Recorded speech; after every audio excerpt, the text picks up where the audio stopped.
Saat batu-batu dan semua pohon berbicara, memberitahukan keberadaan orang Yahudi, tidak demikian dengan pohon Gorkot yang memilih diam untuk melindungi umat Yahudi.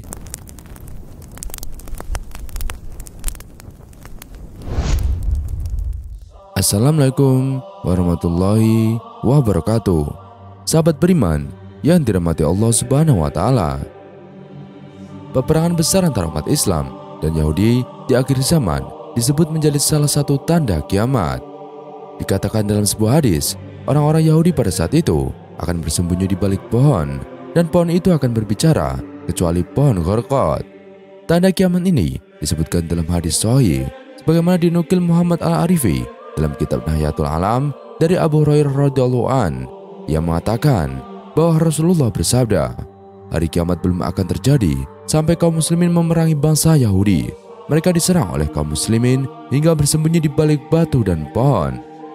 Namun batu maupun tumbuhan itu berkata, wahai muslim, wahai hamba Allah, di belakangku ada orang Yahudi, kemari dan bunuhlah dia. Kecuali pohon Gorkot. Sebuah pohon Gorkot adalah pohon orang Yahudi. Hadis riwayat Muslim.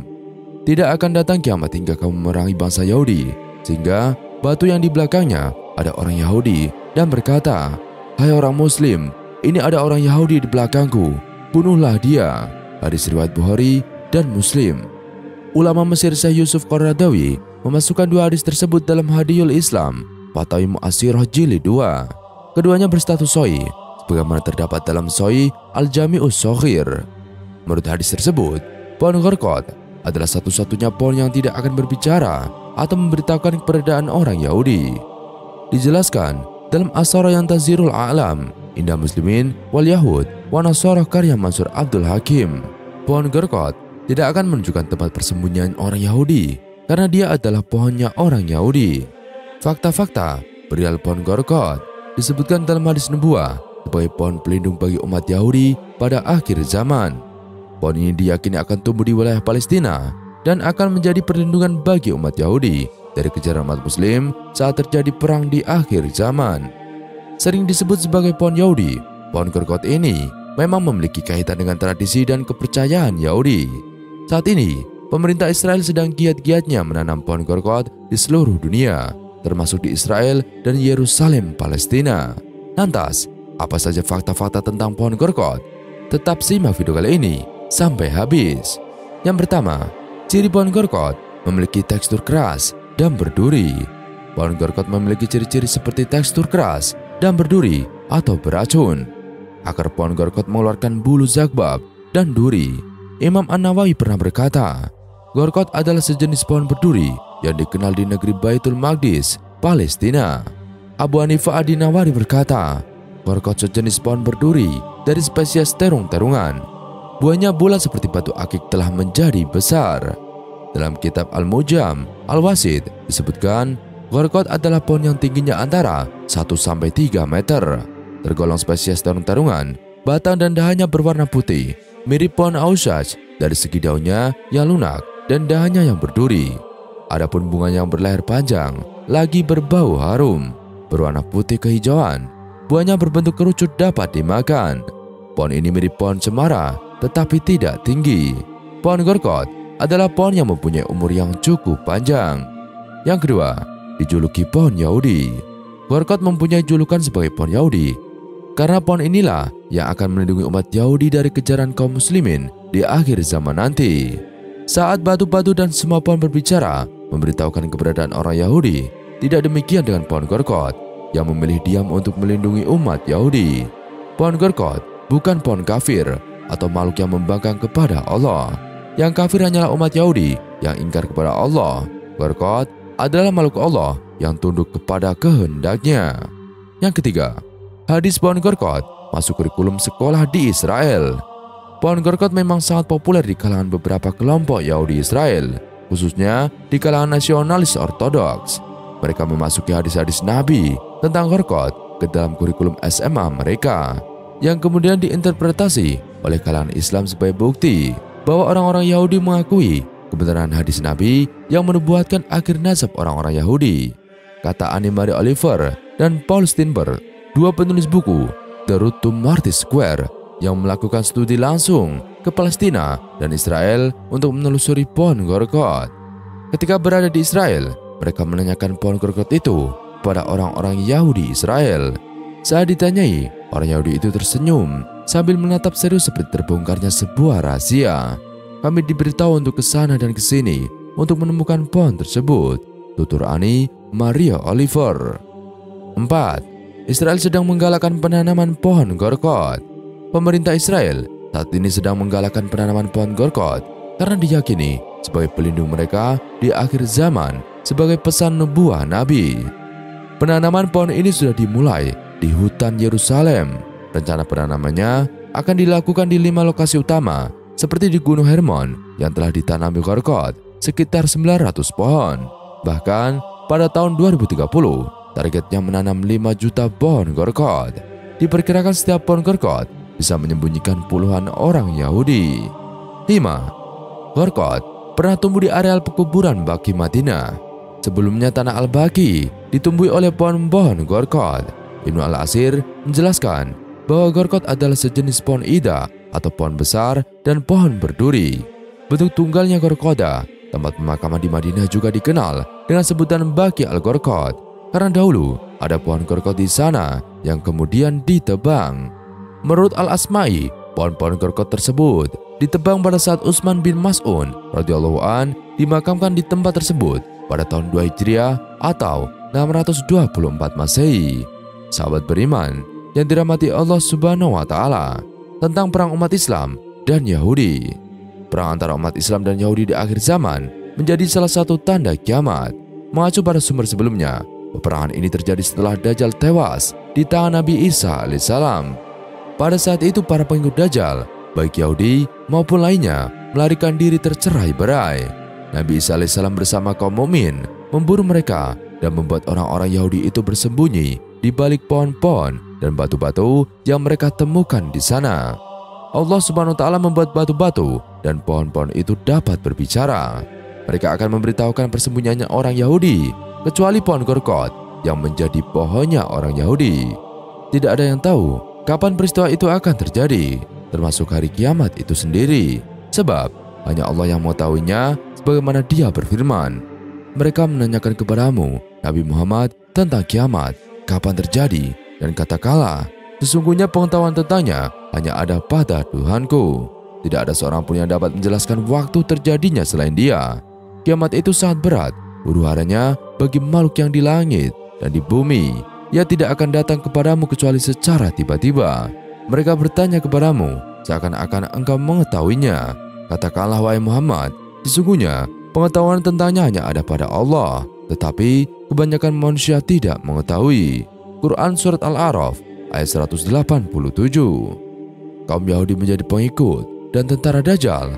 Mereka akan mengalami kekalahan telak dari pasukan umat muslimin yang dipimpin oleh Imam Mahdi bersama Nabi Isa alaihissalam. Bahkan pada pertempuran akhir zaman itu, pohon-pohon dan batu-batu ikut membantu pasukan muslim memberitahu keberadaan orang-orang Yahudi. Peperangan antara umat muslim dan Yahudi sebenarnya telah terjadi sejak zaman Nabi Muhammad SAW. Kala itu, orang-orang Yahudi Madinah yang membenci Nabi Muhammad SAW berhasil dikalahkan hingga meninggalkan Jazirah Arab. Dan kelak, umat muslim akan kembali bertempur dengan orang-orang Yahudi dalam pertempuran yang dahsyat. Disebutkan dalam beberapa hadis sahih sabda Rasulullah Muhammad SAW yang memberitahukan bahwa kaum muslimin akan memerangi mereka pada waktu Dajjal telah muncul dan Nabi Isa telah turun. Imam Ahmad meriwayatkan dari Samurah bin Jundbab radhiyallahu an sebuah hadis yang panjang yang diucapkan Nabi Muhammad SAW dalam khutbah beliau pada waktu terjadi gerhana matahari. Dalam khutbah tersebut, Nabi bersabda, "Sesungguhnya Dajjal akan mengepung kaum mukminin di Baitul Maqdis, lantas menggoncangkannya dengan keras. Kemudian Allah Subhanahu wa taala membinasakannya bersama tentaranya hingga pangkal dinding." Hasan al-Asy'ab atau Abu Ali al-Hasan bin Musa al-Asy'ab al-Baghdadi berkata, "Pangkal pohon berseru, 'Wahai mumin, wahai muslim, ini ada orang Yahudi,' atau ia berkata, 'Ini ada orang kafir, kemarilah dan bunuhlah.'" Rasulullah bersabda, "Hal itu tidak akan terjadi sehingga kalian melihat perkara-perkara yang menyesatkan hati kalian dan kalian saling bertanya satu sama lain, Apakah Nabi kalian pernah mengingatkan kepada kalian tentang hal itu? Musnad Imam Ahmad. Imam As-Syaikoni meriwayatkan dari Abu Hurairah radhiyallahu an, dari Rasulullah, beliau bersabda, tidak akan datang hari kiamat sehingga kaum muslimin memerangi kaum Yahudi dan membunuh mereka, sehingga bersembunyilah orang-orang Yahudi di belakang batu dan kayu. Lantas batu atau kayu itu berkata, wahai orang mukminin, wahai hamba Allah, ini ada orang Yahudi di belakangku, kemarilah dan bunuhlah dia, kecuali pohon di Gorgot yang tidak berbuat demikian karena ia termasuk pohon Yahudi. Hadis riwayat Bukhari dan Muslim. Royani Marhan dalam bukunya Kiamat dan Akhirat, panduan ringkas mengenai kehidupan abadi setelah mati yang diterbitkan Erlangga Mameru pada 2012 menjelaskan bahwa setelah Nabi Isa membunuh Dajjal, kaum Yahudi bersembunyi ketakutan. Namun, mereka tak bisa melarikan diri dari pengejaran kaum muslimin. Pasca terbunuhnya Dajjal, para pengikutnya yang diantaranya umat Yahudi bersembunyi dari kejaran kaum muslimin di balik bebatuan dan pepohonan. Allah Subhanahu wa Ta'ala akan menunjukkan kekuasaannya dengan memberikan mukjizat pada pohon dan batu yang dapat memanggil. Suaranya dapat didengar oleh manusia. Kiamat dan Akhirat, panduan ringkas mengenai kehidupan abadi setelah mati, halaman 53. Pohon-pohon itu memberitahukan keberadaan orang Yahudi kepada pasukan Muslim, kecuali satu pohon yang dinamakan dengan pohon Gorgot, dan pohon itu tidak dapat mengeluarkan suara. Hal itu dikarenakan pohon tersebut adalah pohon orang Yahudi. Pohon Gorgot adalah jenis pohon berduri yang tumbuh dan sudah dikenal di Baitul Maqdis, Palestina, tempat terbunuhnya Dajjal dan orang-orang Yahudi. Saat ini orang-orang Yahudi menanam banyak pohon semacam itu, padahal hal tersebut tidak akan melindungi mereka sedikit pun. Sahabat beriman yang dirahmati Allah Subhanahu wa Ta'ala, hari kiamat adalah hari berakhirnya seluruh kehidupan manusia dan seluruh makhluk ciptaan Allah Subhanahu wa Ta'ala di dunia. Kapan datangnya hari kiamat itu merupakan rahasia Allah Ta'ala. Namun sebagai umat Islam, sudah sewajibnya kita beriman kepada hari kiamat atau hari akhir, sebagaimana dalam rukun iman yang kelima. Pengertian hari kiamat dilansir dari berbagai sumber. Kiamat berasal dari kata kiomah, yang berarti kebangkitan atau berdiri. Sebab pada waktu hari kiamat terjadi, Allah Subhanahu wa Ta'ala akan membangkitkan seluruh manusia yang telah mati dari kuburan mereka. Kemudian mereka berdiri di hadapan Sang Pencipta. Lalu Allah Subhanahu wa Ta'ala akan mulai menghitung seluruh amal baik dan buruk yang dipertimbangkan secara adil. Pada hari itu tidak ada satupun planet yang tersisa. Semuanya yang ada di seluruh alam semesta ini akan hancur. Kiamat juga dikenal dengan istilah Yaumul Akhir, karena saat itulah akhir dari hari-hari di dunia. Tidak ada lagi hari dunia selepasnya. Tidak akan ada satupun orang yang tahu kapan hari kiamat itu terjadi. Bahkan malaikat, nabi, dan rasul pun tidak mengetahui kapan hari kiamat akan terjadi. Dan sesungguhnya hari kiamat itu pastilah datang. Tidak ada keraguan padanya, dan bahwasanya Allah membangkitkan semua orang di dalam kubur. Quran Surat Al-Hajj ayat 7. Tanda-tanda hari kiamat. Yang pertama, munculnya berbagai fitnah. Ketika ilmu agama menghilang dan telah pergi bersama pembawanya atau meninggalnya para ulama, maka orang-orang akan mulai hidup tanpa menggunakan dasar agama.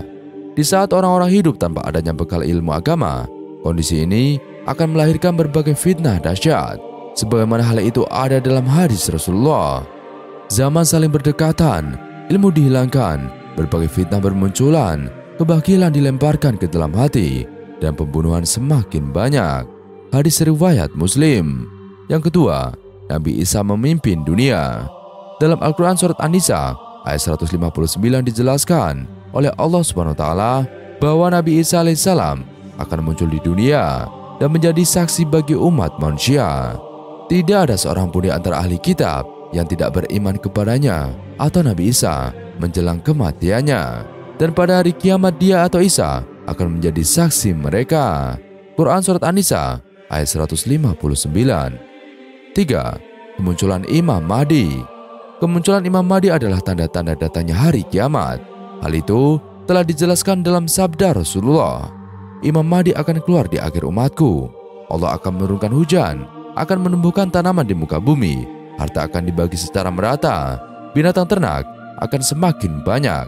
begitu juga umat akan bertambah besar. Imam Mahdi hidup selama 7 atau 8 tahun.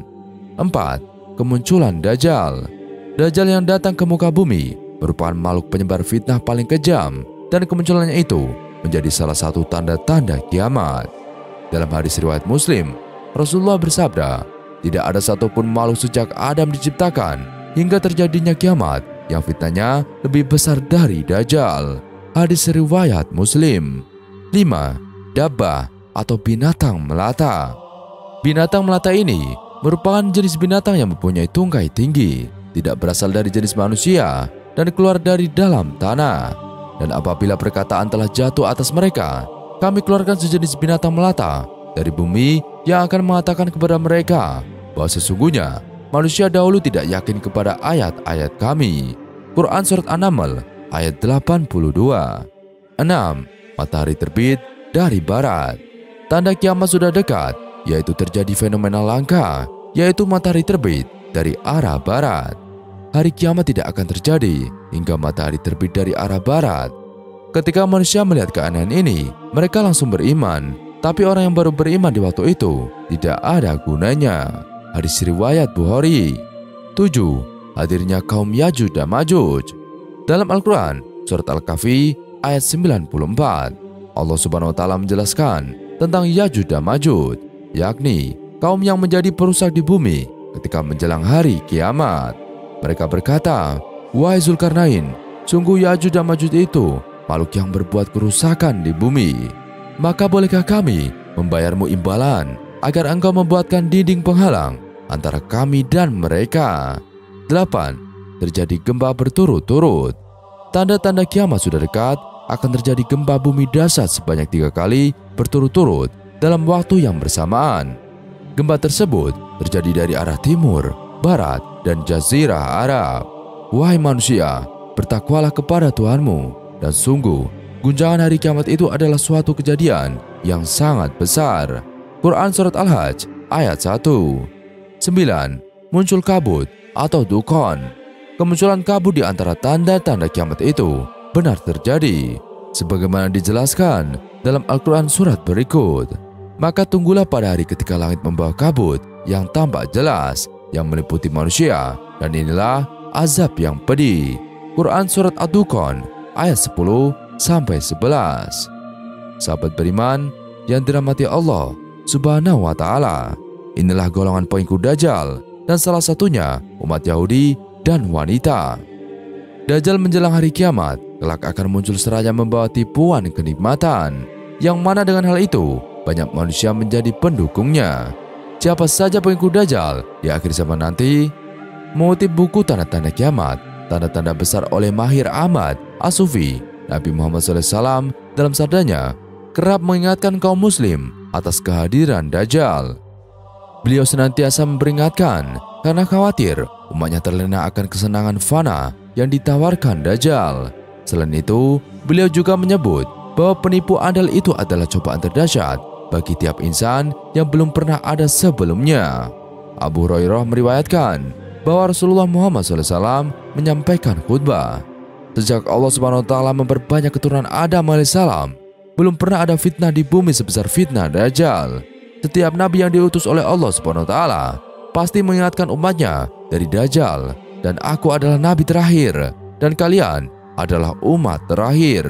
Dia atau Dajjal pasti akan muncul di tengah kalian. Hadis riwayat Ibnu Majah.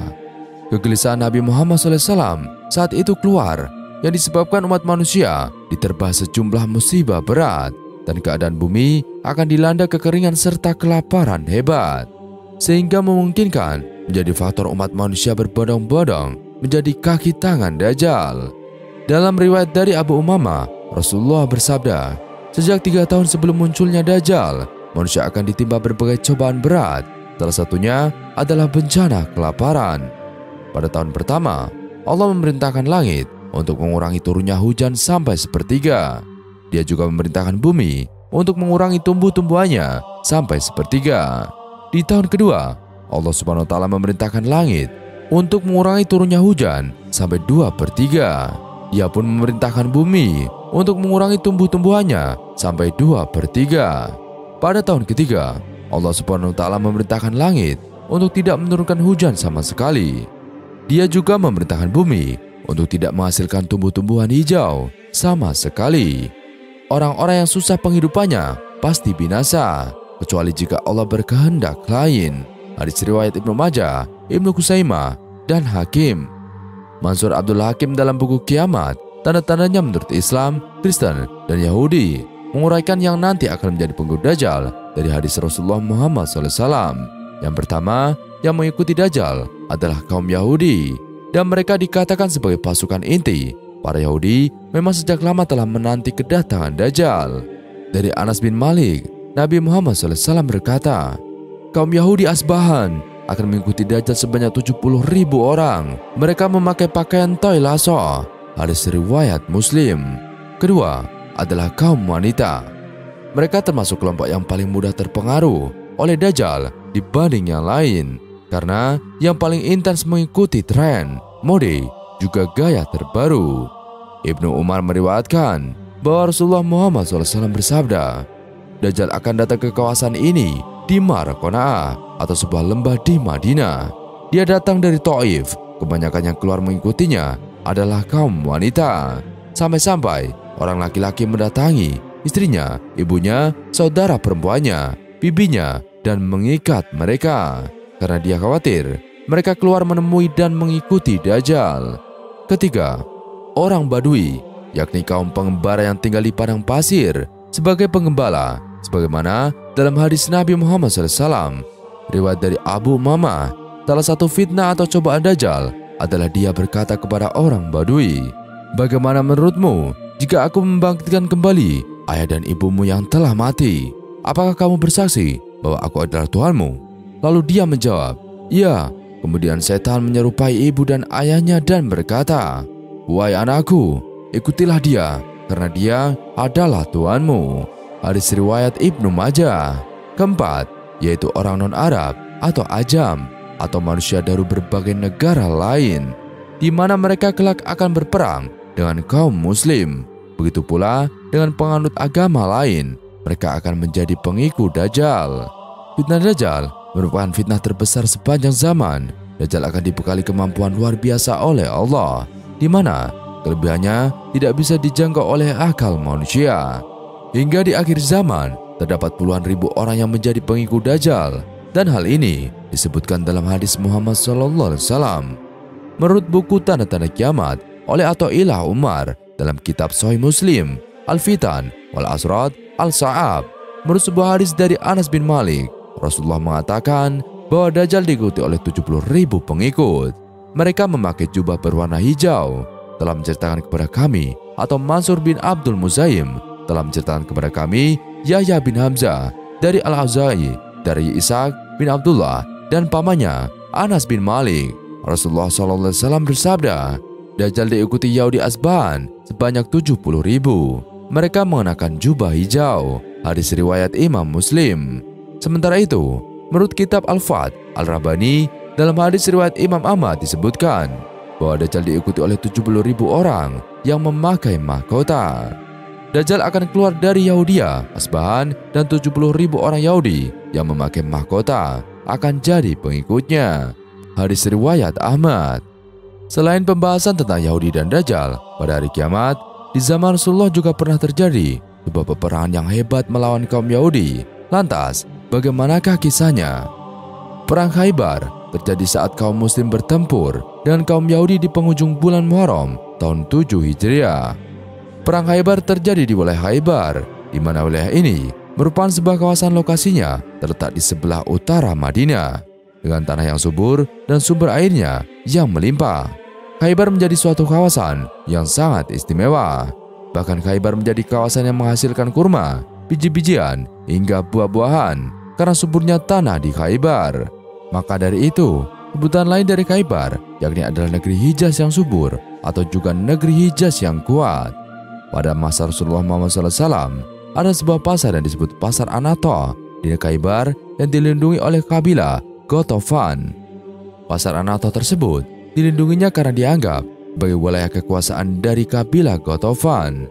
Dalam wilayah tersebut juga ada sebuah perkampungan yang berisi orang-orang Yahudi. Bahkan di Jazirah Arab Saudi, kampung tersebut bisa dibilang sebagai wilayah perkampungan Yahudi yang terbesar. Khaybar ditinggali oleh orang-orang kaya dari kaum Yahudi yang bekerja sebagai orang pedagang dan petani. Mereka kaum Yahudi kaya yang tinggal di Khaybar diketahui memiliki kebun mereka sendiri yang ditanami anggur, kurma, sayur mayur, dan biji-bijian. Bahkan mereka para kaum Yahudi yang ada di Khaybar juga menghasilkan senjata sendiri karena memiliki pabrik metal untuk membuat peralatan dan senjata, serta ada juga pabrik sutra. Terdapat 3 titik yang menjadi pusat dari kawasan Khaybar, diantaranya adalah Natat, Sik, dan Katiba. Perang Khaybar. Saat perang Khaybar, kondisi pasukan Yahudi yang sangat banyak dan kuat, dan peperangan ini menjadi perang yang paling sengit bagi kaum muslim. Pemacu terjadinya perang Khaybar ini adalah ulah licik orang-orang Yahudi yang sering mengadu domba kaum muslim. Kaum Yahudi di Khaybar pun seolah bersikap seperti menentang kaum muslim dengan 10.000 orang yang menjadi pasukan dan dilengkapi dengan senjata serta memiliki benteng yang sangat kuat. Dengan sikap kaum Yahudi Khaybar yang seperti itu, Rasulullah pun akhirnya memutuskan untuk menyiapkan dan memberangkatkan pasukan ke Khaybar untuk menghadapi kondisi tersebut. Hanya ada sebanyak 1.600 orang dan 200 orang yang mengendarai kuda yang menjadi pasukan dari kaum muslim.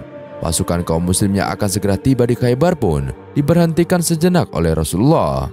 Di tempat mereka berhenti tersebut, Rasulullah Muhammad SAW memohon doa kepada Allah untuk menghadapi kaum Yahudi. Wahai Tuhan langit dan segala yang ada di bawahnya, Tuhan 7 lapis bumi dan segala yang ada di atasnya, Tuhan setan-setan dan segala yang menyesatkan, serta Tuhan angin dan segala yang diterbangkannya. Sesungguhnya kami mohon kepadamu kebaikan negeri ini serta kebaikan penduduk dan segala yang ada di dalamnya. Kami berlindung kepadamu dan kejahatan penduduk dan kejahatan yang ada di dalamnya. Kaum Yahudi pun sudah mempersiapkan pasukan mereka untuk menghadapi serbuan dari kaum muslim.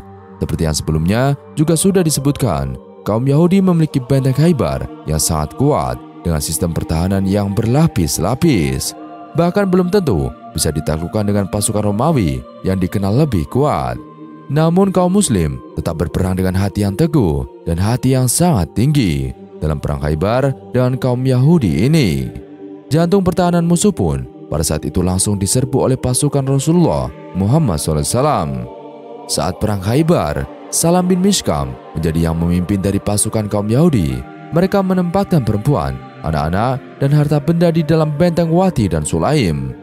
Sementara itu, benteng Naim menjadi tempat untuk mengumpulkan persediaan makanan. Sebenarnya, saat perang Khaybar ini, pimpinan pasukan kaum Yahudi, yakni Salam bin Mishkam, berhasil terbunuh oleh pasukan kaum muslim. Namun kematian sang pemimpin pasukan tersebut tidak membuat pertahanan Khaybar jadi mudah untuk ditembus pasukan muslim. Bahkan Abu Bakar dan Umar pun sampai ditugaskan oleh Rasulullah Muhammad SAW untuk membantu menembus pertahanan Khaybar. Tapi tetap saja belum berhasil. Hingga akhirnya pertahanan dari pasukan kaum Yahudi berhasil ditembus setelah pasukan kaum muslim diserahkan dan dikomandai oleh Ali bin Abu Thalib. Nama Ali bin Abu Thalib pun semakin disorot dalam perang Khaybar ini karena keberhasilannya untuk menembus pertahanan pasukan kaum Yahudi. Pada saat itu, dalam pimpinan Ali bin Abu Thalib, pintu gerbang benteng Yahudi berhasil direnggut dan dijadikan sebagai perisai. Bahkan komandan yang menggantikan Salam yang tewas yakni Harith bin Abu Zainab juga berhasil dibunuh.